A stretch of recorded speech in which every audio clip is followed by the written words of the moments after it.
Vous n'êtes rien d'autre qu'un déchet. Le milliardaire ricana, essuyant une seule goutte d'eau de son costume italien. Il claqua des doigts, exigeant que la serveuse soit jetée à la rue comme une ordure. Il pensait avoir gagné. Il pensait qu'elle n'était qu'une maladroite insignifiante, travaillant pour le salaire minimum. Mais Julien Travers commit une erreur fatale cette nuit-là. Il n'avait pas vérifié qui possédait réellement l'immeuble dans lequel il se trouvait. Il ne savait pas que la femme qu'il venait de licencier était l'associée silencieuse tenant le destin de toute son entreprise entre ses mains. Et quand elle révèle sa véritable identité, disons simplement que la vengeance est un plat qui se mange froid. Vous ne croiriez pas le regard sur son visage. Le restaurant L'Aurélia était largement considéré comme le joyau de la scène culinaire de la ville. Il trônait au 45e étage de la Tour de l'Étoile, une boîte de verre flottant dans les nuages, offrant une vue panoramique sur la métropole tentaculaire en contrebas. Les sols étaient en marbre, importé de Toscane. Les lustres étaient en cristal taillé à la main à Vienne, et le personnel était traité comme le mobilier, essentiel, poli, mais finalement invisible. Hélène ajusta le col de son uniforme noir rigide. Ses pieds l'élançaient. Elle était debout depuis 8 heures consécutives, se faufilant entre les tables avec la grâce d'une danseuse, portant des plateaux de foie gras et de risotto infusés à la truffe qui coûtaient plus cher que son loyer mensuel. Pour les clients de l'Aurélia, Hélène n'était qu'un corps en uniforme, une paire de mains pour verser le vin, un signe de tête pour accuser réception d'une demande. « La table 4 a besoin d'eau, Hélène. Bouge-toi », siffla Marc, le directeur de salle.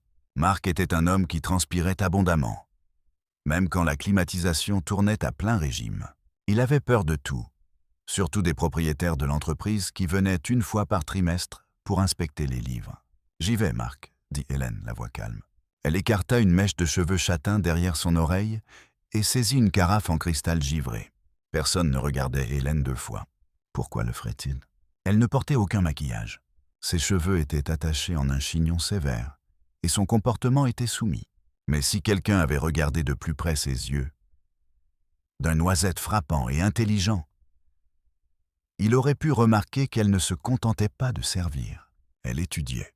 Elle observait comment le sommelier surclassait les vins rouges millésimés. Elle notait les 3 minutes qu'il fallait à la cuisine pour dresser le bar. Elle calculait le gaspillage des corbeilles de pain non consommées. Hélène ne travaillait pas à l'Aurélia parce qu'elle avait besoin d'argent. En fait, son compte bancaire, géré par le prestigieux cabinet Holloway, affichait actuellement un solde qui pourrait acheter l'Aurélia 10 fois. Hélène était la fille unique du regretté magnate Arthur Valois. À sa mort, il y a 6 mois, il lui avait laissé son vaste portefeuille d'entreprises hôtelières, y compris la société mère Valois Global. Mais il y avait un piège. Le conseil d'administration, dirigé par le PDG impitoyablement ambitieux, Julien Travers, essayait de l'évincer. Ils affirmaient qu'elle était trop jeune, trop inexpérimentée, une enfant gâtée qui ne connaissait rien à la dureté des affaires. Ils voulaient racheter ses parts pour des centimes. Alors, Hélène avait fait un choix sous le couvert d'une année sabbatique en Europe. Elle avait enfilé un uniforme et était entrée dans sa propre entreprise par le bas de l'échelle. Elle utilisait le nom de jeune fille de sa mère. Elle vivait dans un studio. Elle voulait savoir si Valois Global valait la peine d'être sauvé ou si Julien Travers l'avait pourri de l'intérieur. Ce soir, elle était sur le point d'obtenir sa réponse. L'atmosphère du restaurant changea instantanément.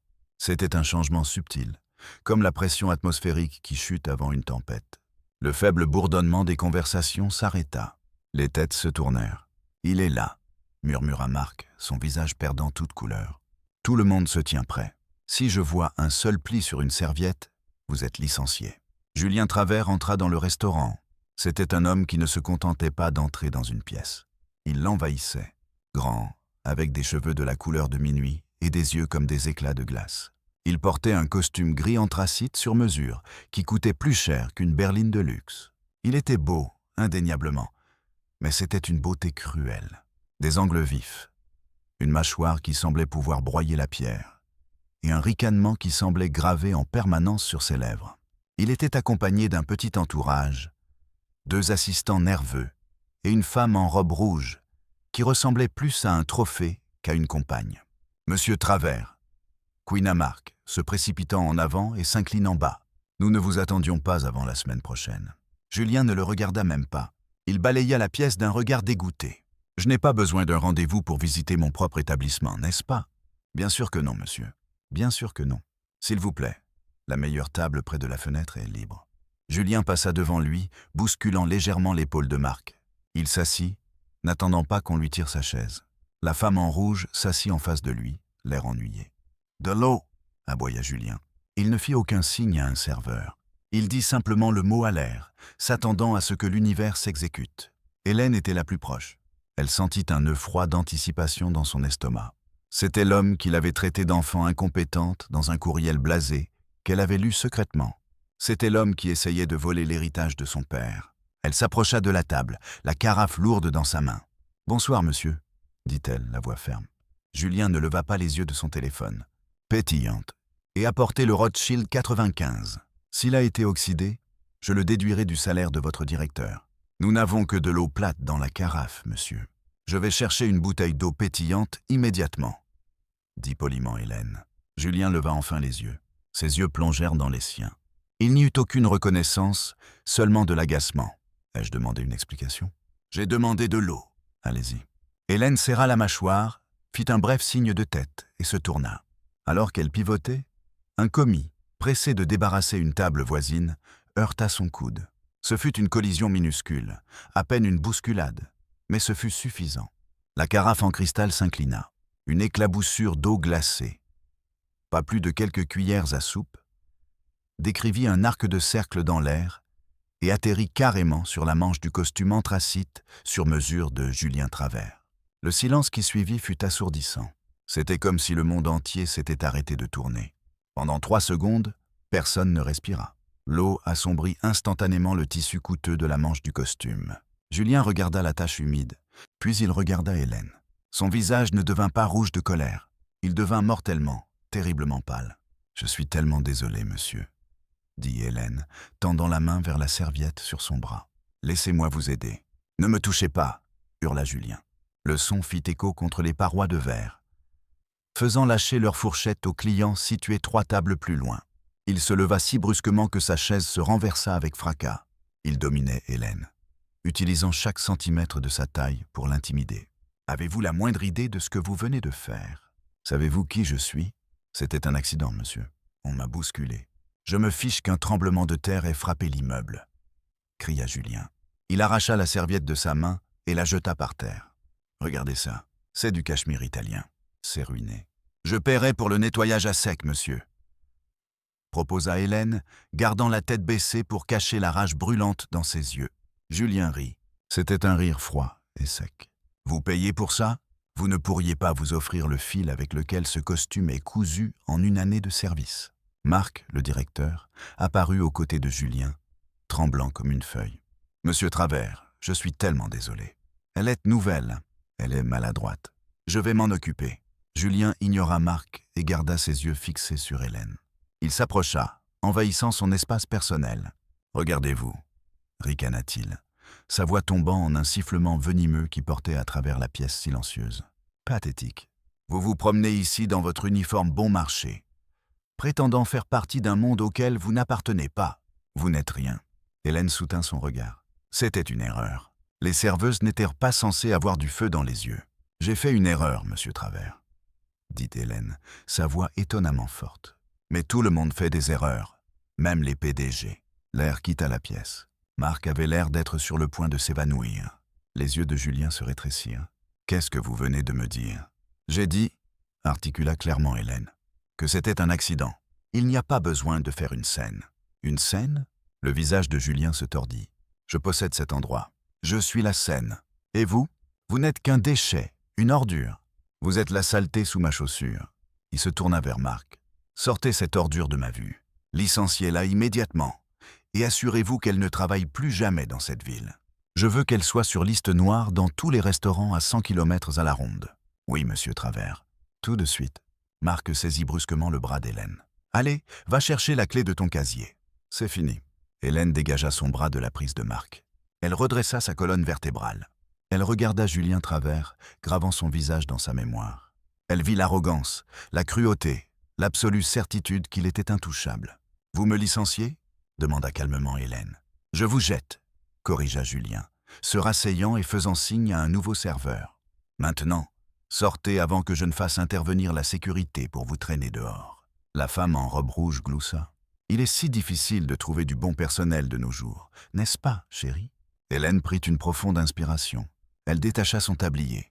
Elle le plia soigneusement et le posa sur la chaise vide à côté de Julien. « Vous avez raison, monsieur Travers. Hélène dit que le bon personnel est difficile à trouver. Mais un bon leadership, c'est encore plus rare. » Avant qu'il ne puisse répondre, elle fit demi-tour et sortit. Elle ne courut pas.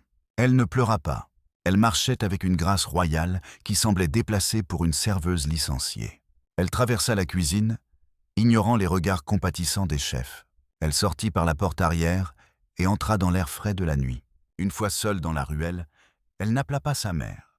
Elle ne vérifia pas les horaires de bus. Elle sortit un téléphone prépayé de sa poche et composa un numéro qu'elle avait mémorisé. « C'est moi », dit-elle dans le combiné. « Lancez la phase 2. Appelez la réunion du conseil d'administration pour vendredi et dites à maître Henderson du cabinet d'avocats de préparer les documents de transfert. »« Mademoiselle Valois ?» demanda la voix à l'autre bout, l'air surprise. « Êtes-vous sûre de ne pas vouloir attendre un autre mois ?»« J'en ai assez vu, » dit Hélène, regardant le gratte-ciel imposant où Julien Travers était assis en train de dîner. « La pourriture est plus profonde que je ne le pensais. Il est temps de couper la tête du serpent. » 3 jours passèrent. Julien Travers était assis dans son bureau au siège de Valois Global. Le bureau était un témoignage de son ego, moderne, froid et vaste. Mais malgré le luxe, Julien transpirait. « Qu'est-ce que vous voulez dire par l'associée silencieuse arrive ?» aboya Julien dans le haut-parleur. « Je veux dire exactement cela, monsieur, » dit son avocat personnel, maître Sterling. « Le trust qui détient la part majoritaire, 51% de l'entreprise, est dormant depuis la mort d'Arthur Valois. Nous pensions que c'était juste une période d'attente, mais ce matin, nous avons reçu une notification. Le bénéficiaire du trust a activé ses droits de vote. » Julien desserra sa cravate. « Qui est-ce? Un cousin? Une ex-femme? Nous ne savons pas. L'identité a été scellée sous le protocole de succession Valois.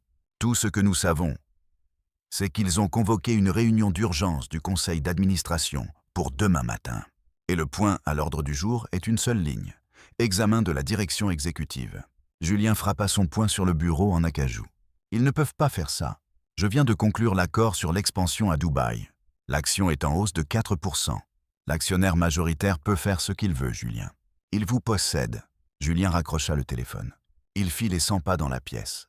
Il n'avait pas l'habitude de ne pas avoir le contrôle. Il avait passé les 6 derniers mois à charmer les actionnaires minoritaires, à intimider les directeurs d'exploitation et à traiter essentiellement Valois Global comme son royaume personnel.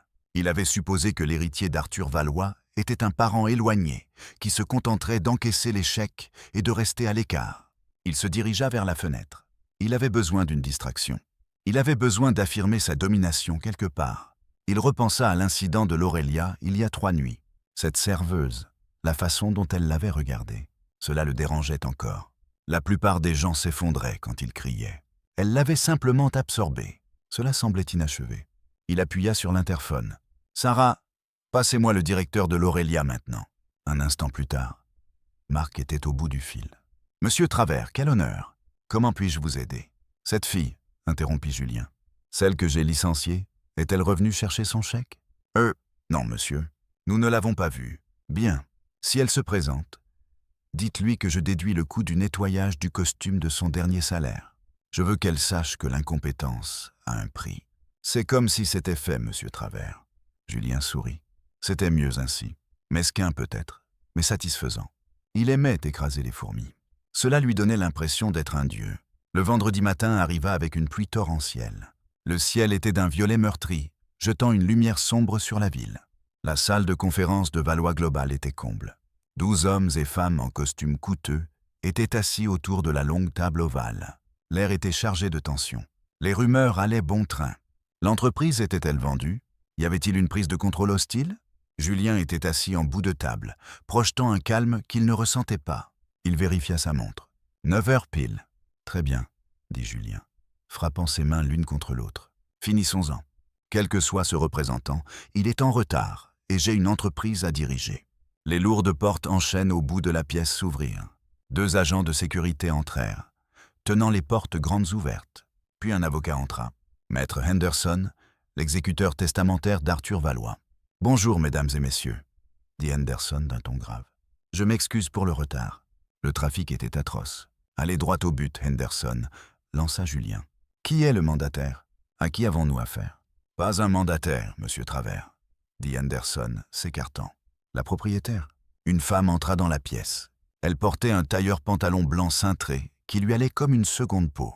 Elle portait des talons aiguilles de 100 cm qui claquaient rythmiquement contre le parquet. Ses cheveux n'étaient plus en chignon désordonné. Ils cascadaient en vagues brillantes sur ses épaules. Elle portait de larges lunettes de soleil sombre. Julien fronça les sourcils. La silhouette était familière, mais il n'arrivait pas à la situer. Elle se dirigea vers l'autre extrémité de la table. Le siège réservé au président. Un siège resté vide depuis la mort d'Arthur. Elle posa un porte-documents en cuir sur la table. « Vous ne pouvez pas vous asseoir là, » dit Julien se levant. « C'est pour l'actionnaire majoritaire. » La femme leva la main et retira lentement ses lunettes de soleil. Des yeux noisettes, vifs et intelligents, se fixèrent sur le visage de Julien. La pièce devint silencieuse. Julien cligna des yeux. Il plissa les yeux. Son cerveau essaya de faire le lien, mais refusa d'accepter les données.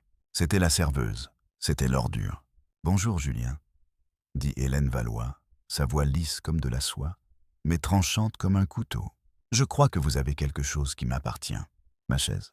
La bouche de Julien s'ouvrit, mais aucun son ne sortit. Il regarda Henderson. « Est-ce que c'est une blague ? C'est la serveuse. Je l'ai licenciée il y a 3 jours. »« Vous avez licencié Hélène Valois, » dit sèchement Henderson. « L'unique héritière de la fortune Valois et propriétaire de 51% de cette entreprise. » Hélène sourit, mais cela n'atteignit pas ses yeux. En fait, il ne s'est pas contenté de me licencier. Il m'a traité de déchet. Il a dit que j'étais la saleté sur sa chaussure. Elle regarda autour de la table les membres du conseil d'administration stupéfaits. « J'ai passé le dernier mois à travailler sous couverture dans mes propres restaurants, » annonça Hélène. « Je voulais voir comment cette entreprise traite ses employés quand les caméras ne tournent pas. Et ce que j'ai trouvé. » Elle regarda de nouveau Julien. « C'est une culture de peur, d'arrogance et d'abus, commençant tout en haut.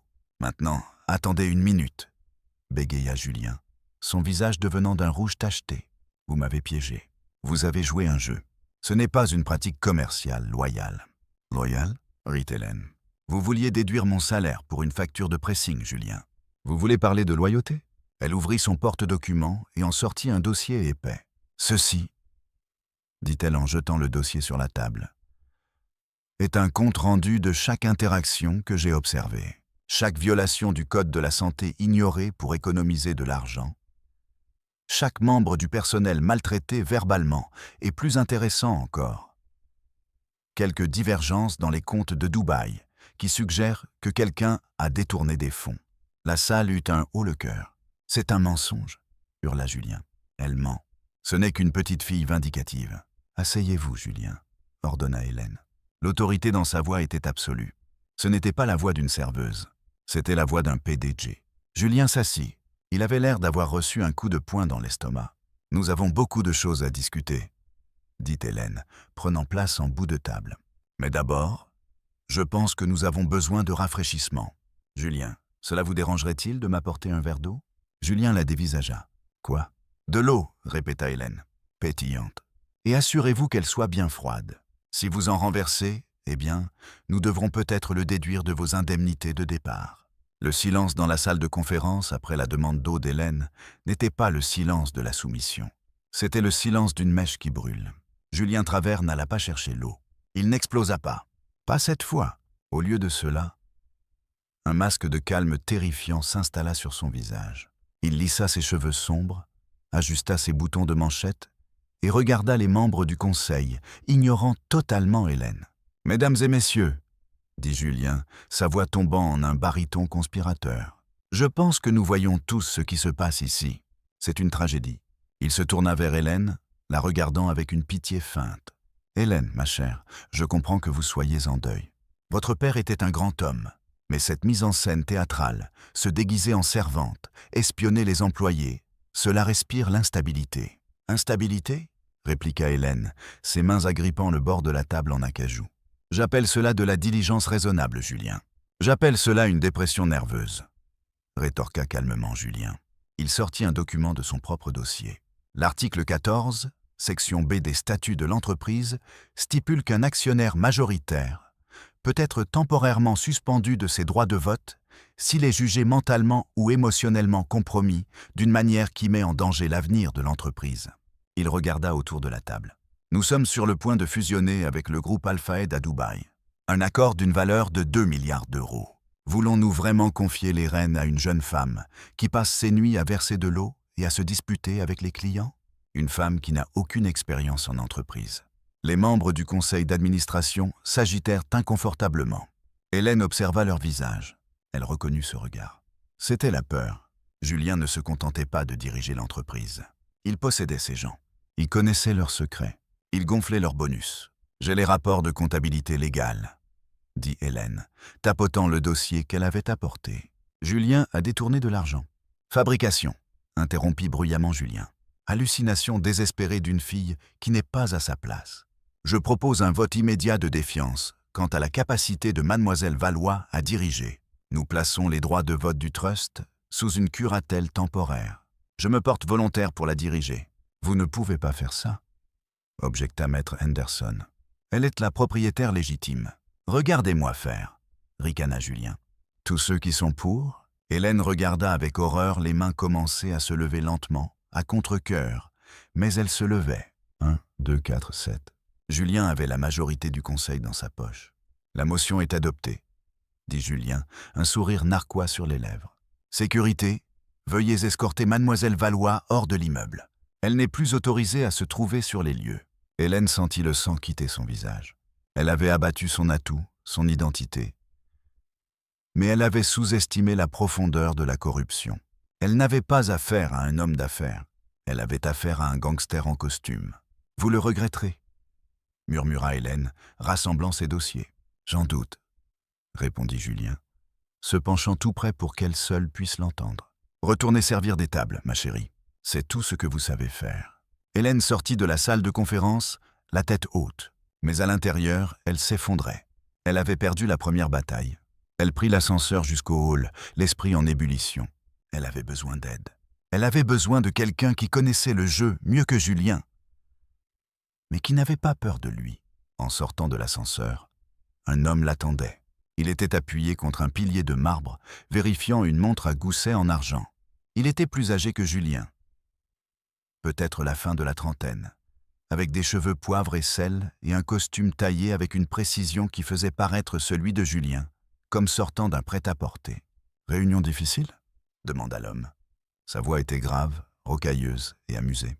Hélène s'arrêta. « Est-ce que je vous connais ?»« Non, » dit l'homme, s'écartant du pilier et lui tendant la main. « Mais je vous connais. Vous êtes la femme qui vient d'essayer de mener un coup d'État avec un verre d'eau. Courageux. Stupide, mais courageux. Je ne suis pas d'humeur pour les énigmes, dit Hélène, le contournant. Je m'appelle Gabriel Saint-Jacques, dit-il. Hélène se figea. Elle connaissait ce nom. Gabriel Saint-Jacques, c'était un raider d'entreprise, une légende. On l'appelait le loup de l'avenue Montaigne. Il rachetait des entreprises en difficulté, vidait la direction et les revendait pour le triple du prix. Il était aussi l'ennemi juré de Julien Travers. Elle se tourna vers lui. « Que voulez-vous ? Je veux vous aider à le détruire, » dit Gabriel, ses yeux brillants d'une lueur prédatrice. « J'étais un actionnaire minoritaire dans l'entreprise de votre père, il y a des années. Julien m'a évincé en utilisant les mêmes tactiques sales qu'il vient d'utiliser contre vous. J'attendais une occasion de lui couper la tête. Pourquoi devrais-je vous faire confiance ? Demanda Hélène. Vous êtes un requin. Parce que, mademoiselle Valois. Gabriel s'approcha, la dominant mais sans l'intimidation que Julien utilisait. Les requins ne mangent pas d'autres requins à moins d'y être obligés. Et en ce moment, nous nageons dans les mêmes eaux sanglantes. J'ai entendu ce qui s'est passé là-haut. Il a utilisé la clause d'instabilité. Classique Travers. Il a le conseil, dit amèrement Hélène. Il a acheté le conseil, corrigea Gabriel. Mais la loyauté achetée ne coûte pas cher. Elle se brise facilement. Il lui tendit une carte de visite. C'était un carton noir épais, avec une dorure à l'or. Retrouvez-moi à mon bureau dans 1 heure. Si vous voulez récupérer votre entreprise, vous devez arrêter de vous comporter comme une héritière et commencer à penser comme un général de guerre. Hélène regarda la carte, puis Gabriel. Pour la première fois depuis qu'elle était entrée dans l'immeuble, elle ne se sentait pas seule. « Dans 1 heure, dit-elle. Le bureau de Gabriel n'était pas une boîte de verre froide, comme celui de Julien. C'était une bibliothèque. Des murs tapissés de livres, des fauteuils en cuir et une odeur de vieux papier et de scotch coûteux. Hélène était assise en face de Gabriel, un expresso intact devant elle. « Julien est intelligent, » commença Gabriel, faisant les 100 pas. « Il savait que vous viendriez. Peut-être pas aujourd'hui, mais il savait qu'un jour, l'héritier d'Arthur se manifesterait. Il nettoie les livres depuis des mois. J'ai vu des divergences, » insista Hélène. « L'accord de Dubaï. Les chiffres ne correspondent pas. Les divergences ne sont pas des preuves, » dit brusquement Gabriel. « Pas devant un tribunal, et certainement pas devant le tribunal de l'opinion publique. Regardez ça. » Il lui lança une tablette sur les genoux. C'était un article de presse publié il y a seulement 20 minutes. Le titre hurlait « La crise de nerfs d'une héritière milliardaire. La fille Valois expulsée du siège en hurlant. » L'article affirmait qu'Hélène avait fait irruption dans la réunion, ivre, exigeant d'être nommée reine de l'entreprise. Il citait des sources anonymes au sein de la salle de conférence. « Il contrôle le récit, » dit Gabriel. « Demain matin, le monde pensera que vous êtes une enfant gâtée et folle. Si vous essayez de le poursuivre maintenant, le juge verra cela et vous déboutera. Alors, que dois-je faire ?» Hélène sentit les larmes lui monter aux yeux. Mais elle refusa de les laisser couler. « Je ne peux pas le laisser gagner. Il m'a traité de déchet, Gabriel. Il a traité son personnel comme du bétail. Il détruit tout ce que mon père a construit. » Gabriel s'arrêta de marcher. Il la regarda. « Vraiment, vous avez un avantage, Hélène. Il pense que vous êtes faible. Il pense avoir déjà gagné. Cela le rend négligent. » Gabriel s'assit sur le bord de son bureau. « Pour battre Julien, nous devons le frapper là où il se sent en sécurité. Nous devons trouver la fuite. La fuite. Julien détourne de l'argent. Nous le savons, mais il ne le fait pas seul. Il est arrogant, mais ce n'est pas un génie des mathématiques. Il a besoin d'un homme de main, quelqu'un pour truquer les livres, quelqu'un qui sait où les corps sont enterrés. » Hélène repensa à son moi à l'Aurélia. Elle pensa à la peur dans les yeux du personnel. Elle pensa à Marc. « Marc, » dit-elle soudainement. « Le directeur du restaurant ?» Gabriel haussa un sourcil. « Il est terrifié par Julien, » expliqua Hélène. « Mais c'est aussi lui qui signe les inventaires. J'ai remarqué que nous commandions bien plus d'huile de truffe et de vin millésimé que nous n'en vendions. Je pensais que c'était juste du gaspillage. Mais si vous commandez des stocks haut de gamme à un fournisseur que vous possédez... » Gabriel termina la pensée, un sourire s'étendant sur son visage. « Et que les stocks n'arrivent jamais ou disparaissent. C'est un stratagème classique de blanchiment d'argent. Vous payez le fournisseur, qui est une société écran. L'argent sort propre et revient dans la poche de Julien. Marc signe les factures, dit Hélène. Alors Marc, c'est notre maillon faible, dit Gabriel. Nous devons le faire parler. Il ne parlera pas. Il a plus peur de Julien que de la police. Il a peut-être peur de Julien. » Gabriel se leva et boutonna sa veste. Mais voyons comment il gère le loup et l'héritière. Plus tard dans la nuit, la pluie s'était transformée en bruine. L'Aurélia fermait. Les derniers clients étaient partis. Marc était dans le bureau arrière en train de compter la caisse. Il transpirait, comme d'habitude. Il prit une gorgée d'une flasque qu'il gardait cachée dans son bureau. La porte du bureau s'ouvrit. « C'est fermé !» cria Marc sans lever les yeux. « Bonjour Marc » dit une voix. Marc se figea. Il connaissait cette voix. Il leva les yeux. Hélène Valois se tenait sur le pas de la porte. Elle ne portait pas son uniforme. Elle portait un trench coat, ressemblant en tout point à la propriétaire qu'elle était. Derrière elle se tenait un homme que Marc reconnut dans les pages économiques. Gabriel Saint-Jacques. « Hélène, » bégaya Marc. « Je veux dire, mademoiselle Valois, vous ne devriez pas être ici. » « Monsieur Travers a dit... »« Monsieur Travers n'est pas là, Marc, » dit Hélène, entrant dans le petit bureau exigu. « Et franchement, Monsieur Travers ne se soucie pas de vous. Je ne vois pas ce que vous voulez dire. » Gabriel s'avança. Il pose un dossier sur le bureau de Marc. « Nous sommes au courant pour les sociétés écrans, Marc. Vidian Supplies, Blue Ocean Imports. Nous savons qu'elles n'existent pas. Nous savons que vous signez des factures pour des centaines de milliers d'euros de marchandises fantômes. » Marc devint vert pâle. « Je signe juste ce qu'ils me disent de signer. J'ai un prêt d'immobilier. J'ai des enfants.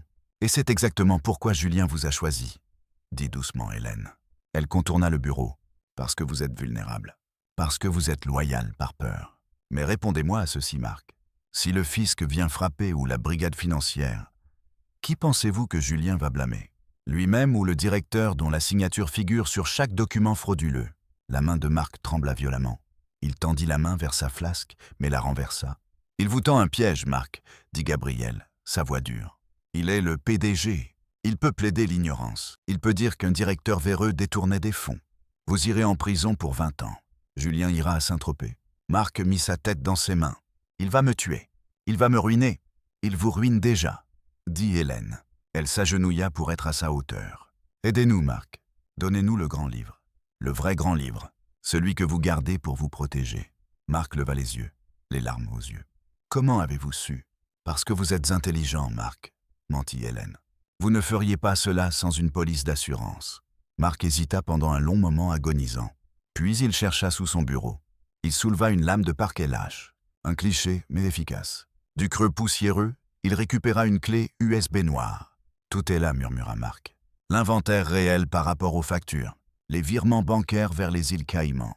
Les courriels personnels de Julien autorisant les paiements. Hélène prit la clé. Elle semblait lourde dans sa main. C'était le poids du cercueil de Julien. « Vous avez fait ce qu'il fallait, » dit Hélène. « Qu'est-ce qui va m'arriver » demanda Marc. « Vous allez être un lanceur d'alerte, » dit Gabriel. « Nous vous trouverons un avocat. Vous obtiendrez l'immunité.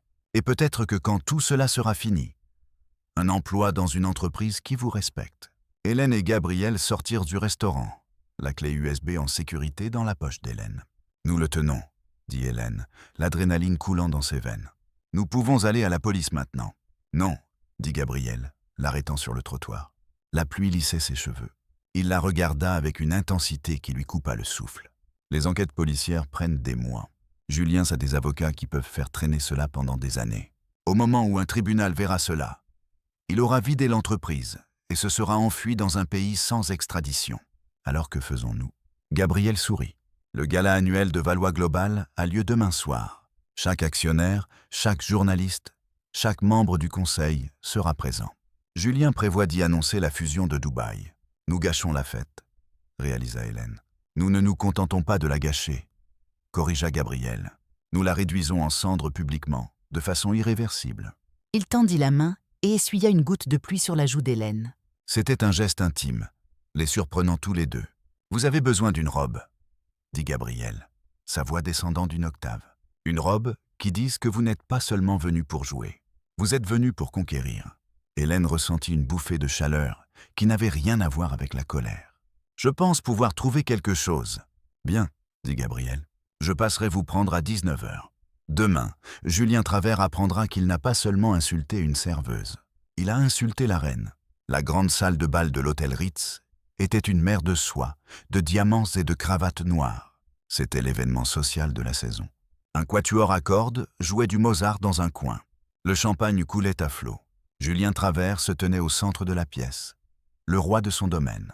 Il portait un smoking qui coûtait plus cher que les maisons de la plupart des gens. Il charmait les investisseurs de Dubaï, riant à leurs blagues, leur tapant sur l'épaule. Monsieur Travers, un journaliste du Financial Times, s'approcha de lui. Un commentaire sur les rumeurs concernant la fille d'Arthur Valois. Julien prit son visage triste et inquiet. C'est une tragédie familiale, vraiment. Nous lui apportons la meilleure aide disponible. Nous demandons simplement de l'intimité pendant cette période difficile. Et la fusion se déroule magnifiquement. Ce soir, Valois Global entre dans une nouvelle ère. Julien vérifia sa montre. Il était temps pour son discours. Il se dirigea vers la scène, le projecteur le trouvant. La salle devint silencieuse. Amis, partenaires, invités de marque, commença Julien, sa voix résonnant dans les haut-parleurs. Il y a 6 mois, nous avons perdu un géant. Arthur Valois était un visionnaire. Mais une vision a besoin d'une main ferme pour la guider vers l'avenir. Ce soir, je suis fier d'annoncer. Les portes de la salle de bal s'ouvrirent avec un fracas retentissant. Le son était si fort que le quatuor à cordes s'arrêta de jouer. Toutes les têtes de la salle se tournèrent. Debout dans l'embrasure de la porte, ce n'était pas la sécurité. C'était Hélène Valois. Mais ce n'était pas l'Hélène qu'ils avaient vue sur les photos des tabloïds. Elle portait une robe en soie cramoisie qui traînait derrière elle comme une mare de sang. Elle était dos nu, audacieuse et royale. Ses cheveux étaient relevés, révélant des boucles d'oreilles en diamant qui accrochèrent la lumière comme des étoiles. Et à son bras se tenait Gabriel Saint-Jacques. Un murmure parcourut la foule. Gabriel Saint-Jacques avec l'héritière évincée. Julien se figea sur scène. Son microphone émit un sifflement aigu de Larsen. Hélène et Gabriel descendirent l'allée centrale. La foule s'écarta pour eux comme la mer Rouge. Hélène ne regardait pas les invités.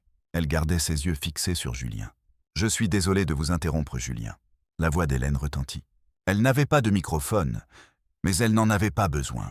Sa voix portait la projection d'une furie pure et sans mélange. « Mais je crois que vous étiez sur le point de mentir à ces braves gens. »« Sécurité !» hurla Julien dans le micro. « Sortez-les d'ici !» Elle est entrée sans autorisation. 2 gardes imposants commencèrent à se diriger vers eux. Mais Gabriel se mit devant Hélène. Il ne leva pas le poing, il leva simplement la main et regarda les gardes avec un regard si foudroyant qu'ils s'arrêtèrent net. « Je ne ferai pas cela, » dit calmement Gabriel, « à moins que vous ne vouliez être cité comme co-conspirateur dans une affaire de crime organisé. »« Qu'est-ce que c'est que cette absurdité ?» siffla Julien, abandonnant le podium et descendant les marches pour les rejoindre sur le sol. « Vous vous ridiculisez, Hélène. Nous avons le grand livre, Julien, » dit doucement Hélène, assez fort pour que lui et les investisseurs proches l'entendent. Julien s'arrêta, son visage se crispa. « Quel grand livre ?»« Celui que Marc a gardé. » Hélène sourit. « Celui avec les sociétés écrans.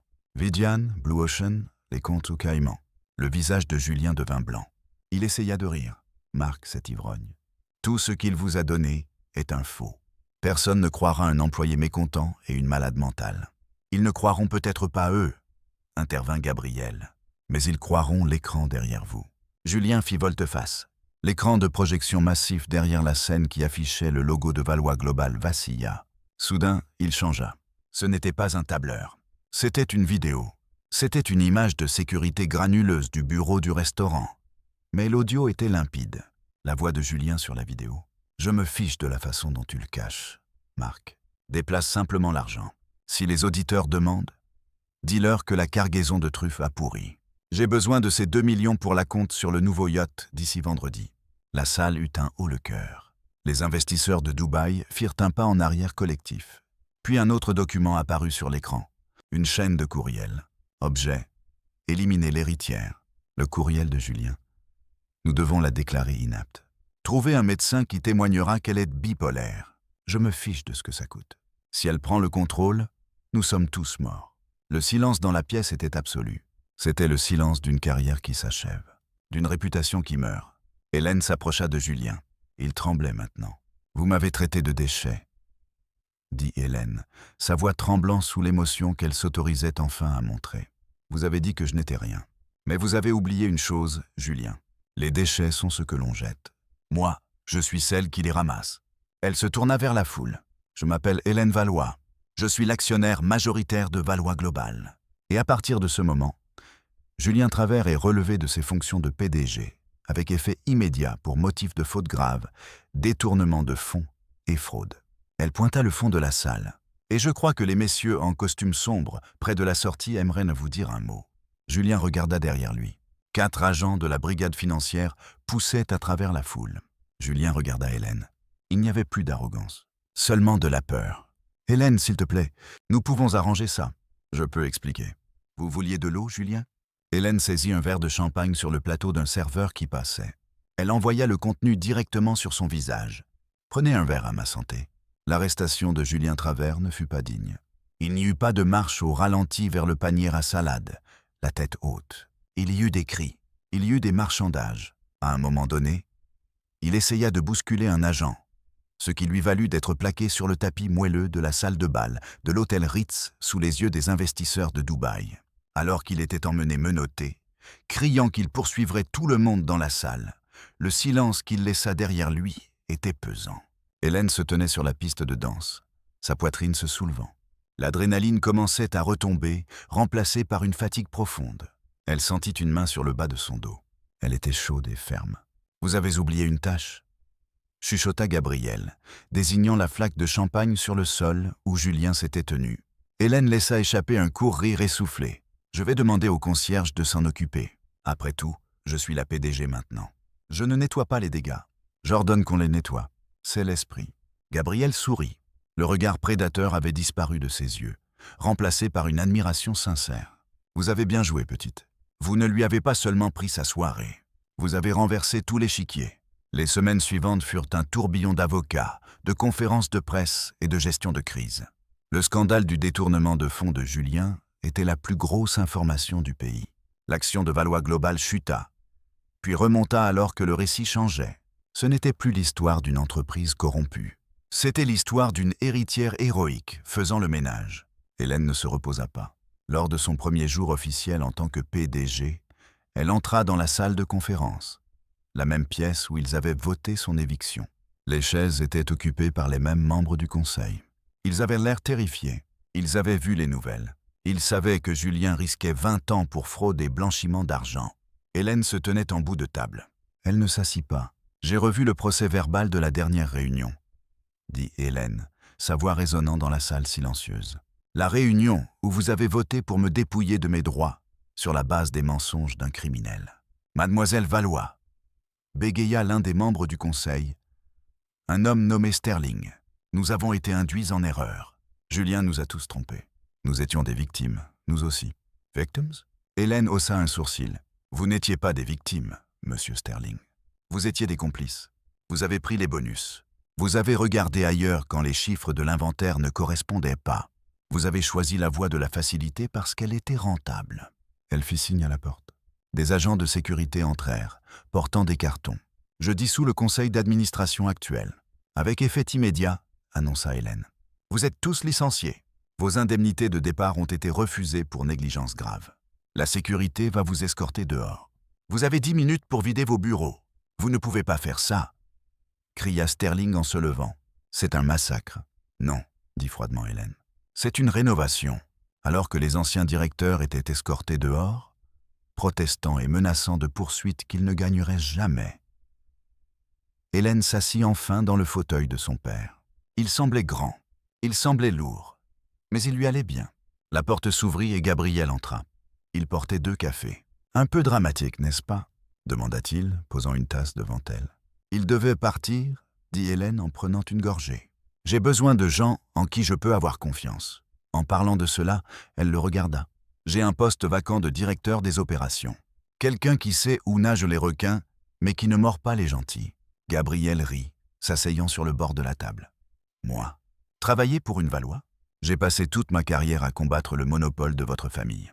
Les temps changent, dit Hélène. Et je pense que nous formons une assez bonne équipe. À moins que vous ne soyez trop occupé à compter votre argent. Gabriel la regarda. L'air entre eux crépitait d'électricité. Ce n'était plus seulement des affaires. Cela n'avait plus été strictement professionnel depuis cette nuit sous la pluie. Je coûte cher, prévint Gabriel. Je peux me l'offrir, répondit Hélène. 1 mois plus tard, Hélène retourna à l'Aurélia. Elle ne portait pas d'uniforme. Et elle ne portait pas de robe de bal. Elle portait un tailleur élégant et simple. Le restaurant bourdonnait. L'ambiance avait changé. La tension avait disparu. Elle entra dans la cuisine. Les chefs se figèrent. Les serveurs s'arrêtèrent net. Ils savaient qui elle était maintenant. Elle n'était plus la nouvelle maladroite. Elle était la propriétaire de tout l'Empire. Continuez tout le monde, dit Hélène avec un sourire chaleureux. Je suis juste ici pour une vérification. Elle repéra un jeune homme dans un coin en train de polir des verres. Il avait l'air nerveux. Vous, dit Hélène, le désignant du doigt. Comment vous appelez-vous ? David, madame, couina le garçon. David, quand vous polissez le cristal, utilisez un chiffon non pelucheux, pas de l'essuie-tout. Cela laisse des traces. Les yeux de David s'agrandirent. Oui, madame, je suis désolé. Ne soyez pas désolé, dit doucement Hélène. Soyez juste meilleur. Nous sommes une équipe ici. Elle se dirigea vers le bureau arrière. Il avait été repeint. L'odeur d'alcool éventé avait disparu. Assis au bureau, ce n'était pas Marc. Marc était actuellement dans un centre de désintoxication en Arizona, entièrement payé par Hélène. Il témoignait contre Julien en échange de l'annulation de sa peine de prison. La nouvelle directrice était une femme nommée Sarah, l'ancienne sous-chef que Julien avait constamment ignorée. Mademoiselle Valois, Sarah se leva rayonnante. L'inventaire est à jour. Le moral du personnel est au plus haut. Et nous avons une liste d'attente de 2 mois pour les réservations. Excellent travail, Sarah, dit Hélène. Mais j'ai une demande spéciale pour ce soir. Tout ce que vous voudrez, madame. La table 4, dit Hélène. Près de la fenêtre, réservez-la pour 20 heures. Un invité de marque ? Demanda Sarah. Très, sourit Hélène. Ce soir-là, Hélène était assise à la table 4. La vue sur la ville était à couper le souffle, une mer de lumière scintillante. Gabriel était assis en face d'elle. Il avait l'air différent sans cravate, plus détendu. « Alors ?» dit Gabriel, versant le vin, un cru millésimé qui avait réellement été payé. « Qu'est-ce que ça fait de posséder le ciel ?» Hélène regarda par la fenêtre, puis l'homme qui l'avait aidé à reconquérir sa vie. « C'est une bonne sensation, » admit-elle. « Mais savez-vous quelle est la meilleure partie? Le pouvoir, l'argent, la tête de Julien quand les flics l'ont emmené? » Non. Hélène secoua la tête. Elle prit son verre. « La meilleure partie est de savoir que personne dans cette pièce n'est traité de déchet ce soir. La meilleure partie est de savoir que la personne qui sert notre nourriture est traitée avec respect. » Une serveuse s'approcha de leur table. C'était une jeune fille, nouvelle, ayant l'air légèrement terrifiée de servir la patronne.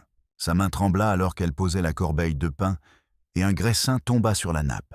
La jeune fille se figea, regardant Hélène avec une panique pure, s'attendant à se faire hurler dessus, s'attendant à être licenciée. Hélène sourit simplement.